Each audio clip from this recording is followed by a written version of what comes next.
Thank you so much for joining us for this session.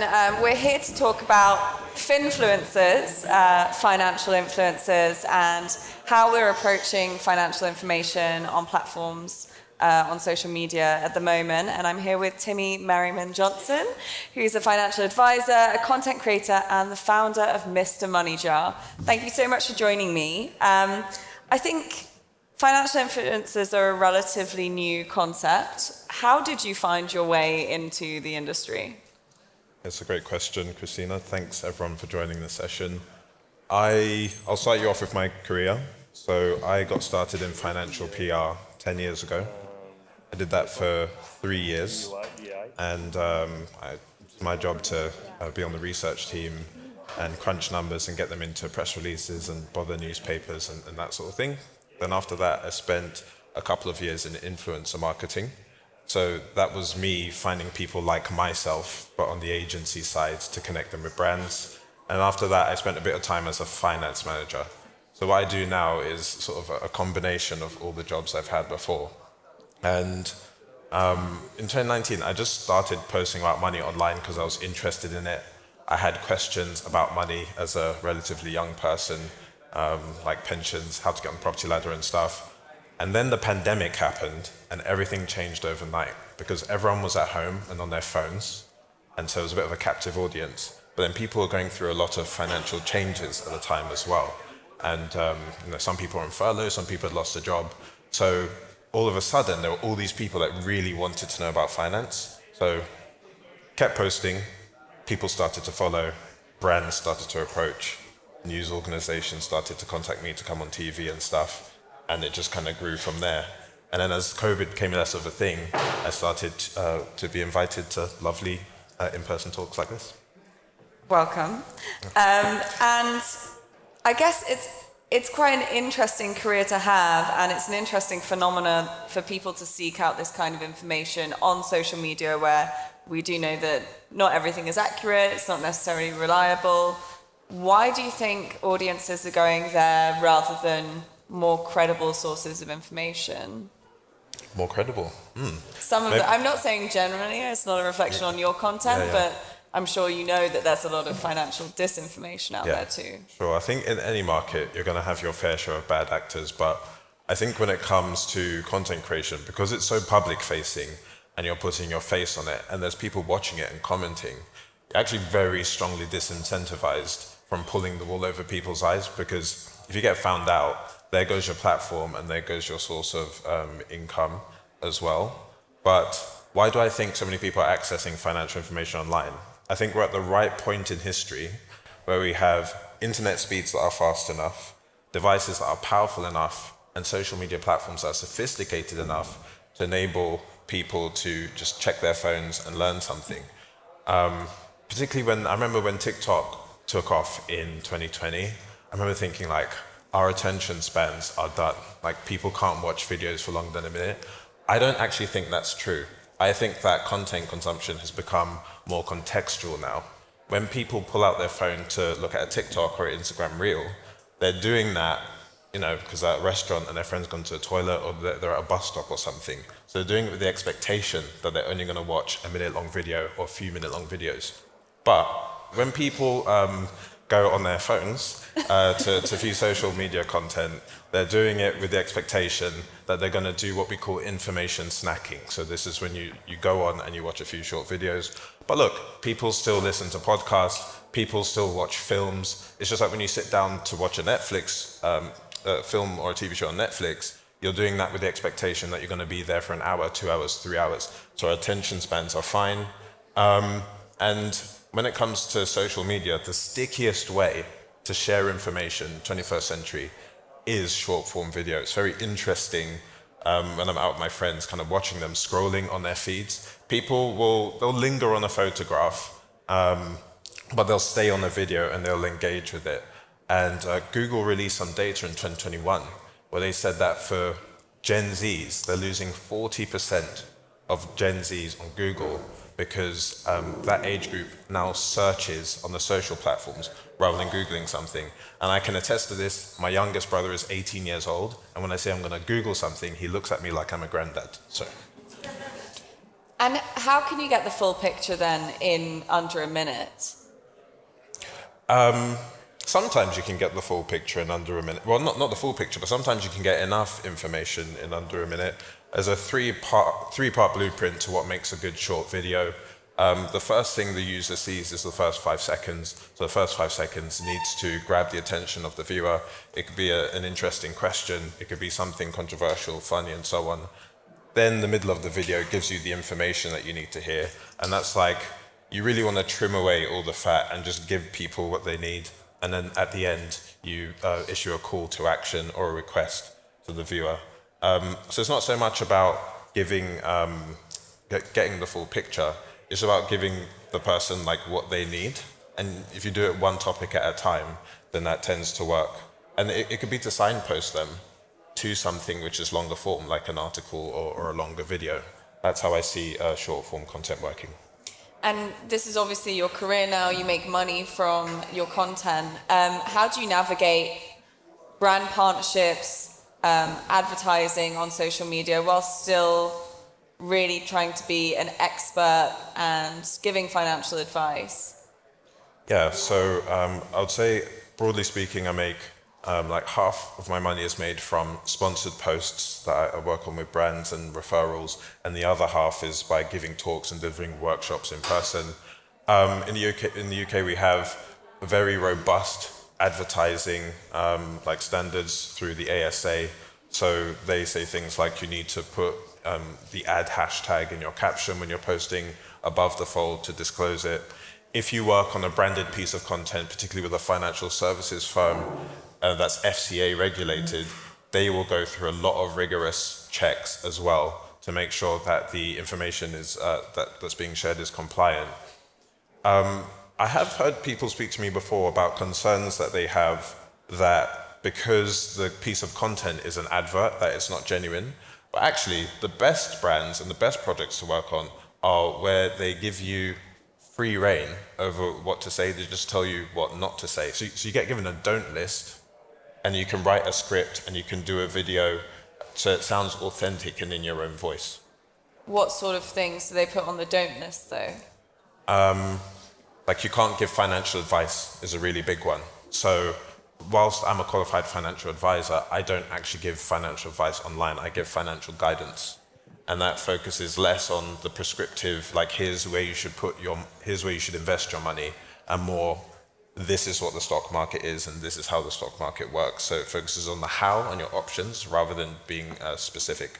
But inevitably, by doing an ad partnership with a financial product, by saying, oh, you should check out this app, product, you are kind of endorsing it. You're giving a recommendation by choosing that over others. And when you add the financial incentive that you're having because you're being paid to advertise for them, it then gets a little bit murky. I think that's a very fair point. I think it has the potential to get murky. I think there's a couple things that I would say to that. I say no to brand partnerships all the time. I've been approached by buy now, pay later firms, gambling firms, loan firms. I just don't respond to their emails. So if you see something, it's because I've decided that aligns with me. And I've been very fortunate. I've not actually spoken about this publicly before, but like I will bait brands into like working with me. I do what's called like the soft sell. So if I want to work with a particular brand or a particular industry, I will make highly engaging content around that topic so that they see it, so that see that it's doing well, and then they approach.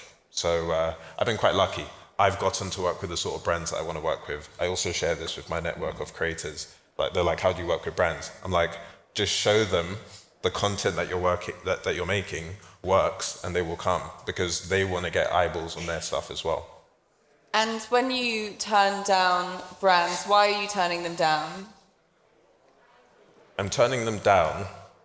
I guess a very simple test is, do I feel like I could justify the reason why I'm working with the brand or the thing I'm promoting in a sentence? Like, is it at odds with other things I've said on my page? And then there are, of course, just like entire industries like gambling, for example, that I just wouldn't do any content about. And just from seeing other creators posting online, what are some of the tactics that you're seeing financial brands and services deploying when they're trying to get reach on social media? And name the good tactics you're seeing and maybe some of the bad ones. I'm seeing some really good use of in-person podcasts at the moment. Podcast clips do really, really well online because they're normally informative. I think we really like seeing people in videos, but we also like seeing conversations between two people that we like. So podcast clips do really well.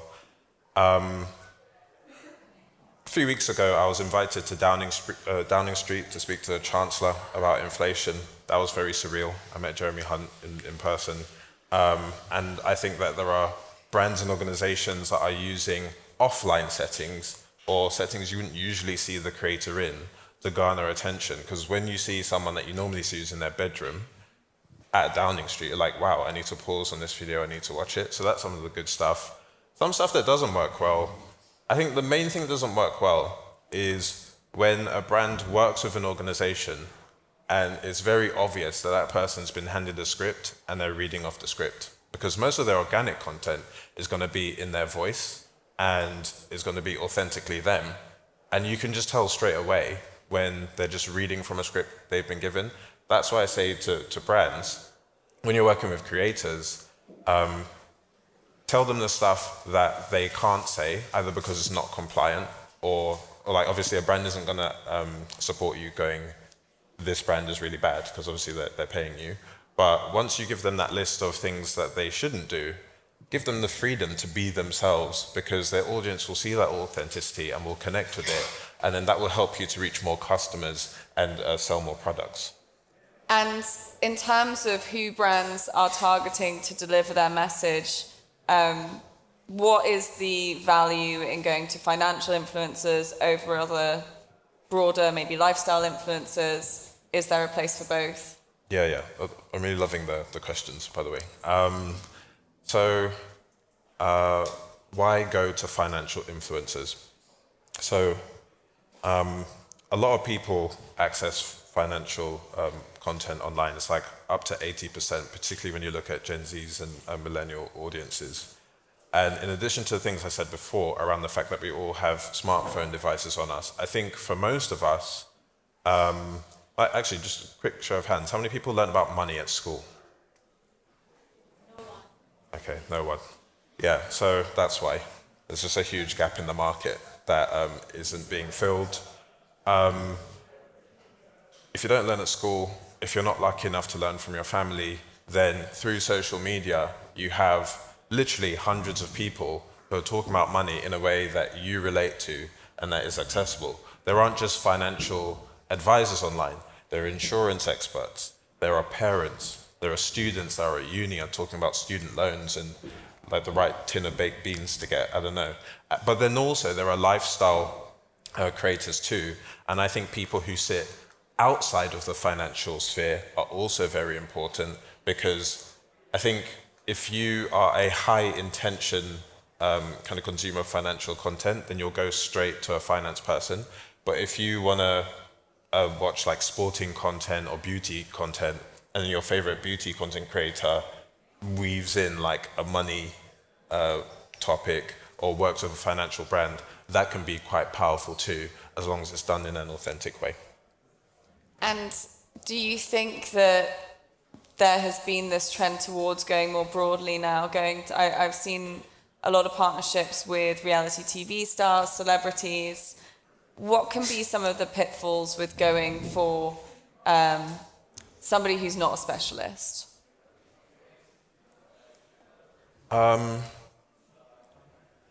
Yeah, I think, like I just said, I think that people who sit outside the financial sphere do have a role to play, because they tend to have like the wider audiences. I guess it might be more difficult for them to, but they don't have the expertise. So the amount of detail and granularity you can go into will be less. But I think it's fine. We have seen some instances of like reality TV stars being fined for misrepresenting stuff and selling stuff that they shouldn't. But like, yeah, they've been found out. That's what I said in the beginning. It's like if you do the wrong thing even once, people will just find you out. Great, thank you. I just want to open up to the audience for questions. We have a mic going around if anybody has any. There's one here. There's, right there. Oh. Hi, my name is Dorothy. I really I follow a lot of people like you because I'm learning a lot. So I'm a supporter of this sort of content because, yes, we don't get money educated, and if we don't, this is a great source of education. I was wondering if you have two female Finfluencers that you follow, that you like, that you know, that you would recommend to follow, just for women out there. I think there's a lot of need for that as well. Okay, well, thanks for the question. Firstly, to say there are literally dozens, but if I'm going to mention two right now, I'd recommend Bola Sol, who is also a qualified financial advisor. We both passed our exams at a similar time last year. And I'd also recommend Laura Anmore, who is a qualified financial coach and talks a lot about money and mindset. So she's less of a numbers person and more about how you feel about money. Great. But there are so many more. Sorry, anyone that's watching this. Thank you. Over here.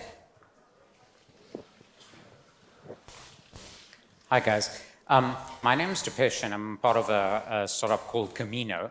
My question is, when you're, I would say, a small to non-existent brand, but you believe you have something that challenges, like the predatory loan companies, the buy now, pay laters, and all of those, what would your advice be on creating a brand and becoming an influencer of your own? Because companies face that challenge too, right? They need to be influencers in order for people to procure their product. Do you have any tips for that? That's a great question. I mean, I think that brands have an enormous role to play when it comes to social media content, but I think that you should focus on your product and communicating the core benefits of your product to your customers and potential customers. Because if you do that and you deliver a benefit which is even a little bit above what the current offering is, or you do something in a new and innovative way, then people are going to follow you and they're going to share it share your product with other people. And when I think about when the app-only banks came on the scene around 10 years ago, and they were offering a far more simple and accessible way to bank on your phone and fee-free spending abroad, I didn't see them on social media first. It was because my friends were telling me, oh, you need to download Monzo, you need to download Starling and that sort of thing. And then, of course, I mean, I'm biased, but I work with people like me who do this every day and are building relationships with people online. You can leverage the relationships and the presence that other creators have to help promote your product as well. Thank you. I just wanted to pick up on that question as well. I think when I speak to businesses who are trying to build a brand, they talk about how time-consuming it is to create this content, and I'm sure that's something that you're very familiar with as well. Yeah. How do you balance it all? Yeah, so the work I'm doing at the moment is it can be quite lucrative, particularly as your audience grows, but it is a really bad business model because you are the product. All I do is create content, and when I'm not creating content, I'm dreaming about creating content. It's just very, very all-consuming, and because it's social media, you feel like you could be posting potentially at any time. I have to create boundaries with myself about when I'm not posting online. Otherwise, I'll just do it I'll be posting every single day, basically. And what are those boundaries? No using my phone after 9 o'clock, and at least one day a week where I'm not looking at social media at all, and no scrolling first thing in the morning as well, because I'm probably going to spend the rest of the day scrolling. Really interesting. I think we had another question at the front here, and then we'll come to you after. Hi, thanks. Also from co-founder from Camino. So now with the advent of buy now, pay later, and the risks of credit increasing, and we've seen it all over, especially in UK as well. What are your tips? What can we do to what do you tell your followers to fight that appeal of the instant gratification? That's a great question. I am very lucky in that I have quite a sophisticated audience, and they are actually really interested in the long term. Like, I've done videos about pensions and investing in like index funds and stuff, and those videos have gone viral because that's what they're interested in. I think that the battleground is done in the content. So like, if all the good people don't create any content, then you just have the instant gratification and the people that are trying to sell you stuff that you don't need. So I think that people like us that are trying to help people need to be present online as well, so that we're showing up and we're saying the right things. There's a big part of the reason why I do what I do. I don't actually have a personal social media presence. My personal Instagram, I've set nearly 60,000 followers on my professional Instagram. On my personal Instagram, I have no followers, and I follow like 200 pages or something. I'm on social media because that's where everyone else is. And if they shut down all the social media platforms tomorrow, then I'll go into the town center and stand on a cardboard box and like yell about pensions. Like, I'm quite fickle when it comes to where I show up. I'm just trying to reach people where they are. I'm not sure a cardboard box would last for very long. True, a wooden box. You got one in the front? Hi, thank you so much for the session. I was wondering, like, where do you get the financial news? Do you take everything also on social media, or do you maybe have some subscriptions, newsletters, or do you follow some news outlets that's your favorite? So yeah, what about you? Great question. I have one financial news subscription to the Financial Times. They didn't pay me to say that either. And I like the aggregators, so the news apps that will pull in news from different sources. Apple News is quite good for that. Google's got one. I stay abreast of what all the content creators are saying as well. But then a lot of the news outlets are now on social media, so I actually get a lot of my news from Instagram and TikTok and X, formerly Twitter, and I think that's been a fantastic move for them because they're realizing the power of short form video as well. Thank you. We've got a final question over here. Yes, my name is Marianne. I am the founder of Arat. And my question is on the other side of the spectrum, so from the brand side.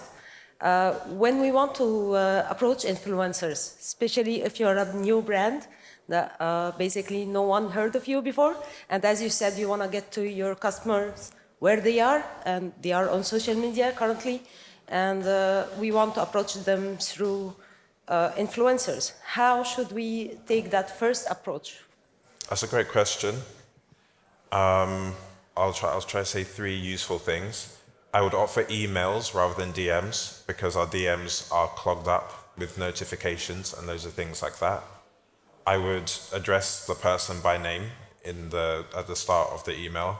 I know it's like quite a common sense thing, but there are a lot of brands that will just be like, "Hey, comma," and then I just know that's not for me. They've just sent it out to loads of people, and then communicate either what your product is or what your vision is, because when the creator sees that, they're gonna fall in love with what you're trying to bring to the market, and they will want to work with you if it aligns with them. So those would be my 3 tips. Great. Thank you so much for listening, and thank you to Timmy, Mr. Moneyjar. Thank you.